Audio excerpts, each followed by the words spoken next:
மயிலாடுதுறை மாவட்டம் சீர்காழி தாலுகா கொள்ளிடம் ஒன்றியம் கண்ணாங்குளம் ஊராட்சி ஒன்றிய தொடக்க பள்ளியில் ஆகஸ்ட் 17, 2024 சனிக்கிழமை காலை 10 மணி அளவில் பள்ளி மேலாண்மை குழு மறு கட்டமைப்பு தேர்தல் ஆசிரியர் பயிற்றுனர் உமாசங்கரி அவர்களின் தலைமையில் நடைபெற்றது.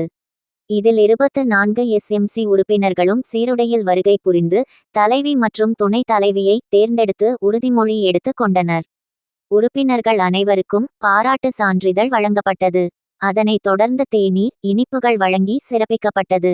இவ்விழாவிற்கு வருகை புரிந்த அனைவரையும் பள்ளியின் தலைமை ஆசிரியர் திருமதி கி. அற்புதவல்லி வரவேற்று பேசினார். இப்பள்ளியில் ஒரே ஆசிரியராக பணியாற்றிக் கொண்டு உடல்நலம் பாதிக்கப்பட்ட நிலையிலும் இந்நிகழ்வினை சிறப்பாக செய்து முடித்ததை வியந்து மாணவர்களின் பெற்றோர்கள், பொதுமக்கள் பாராட்டி வருகின்றனர்.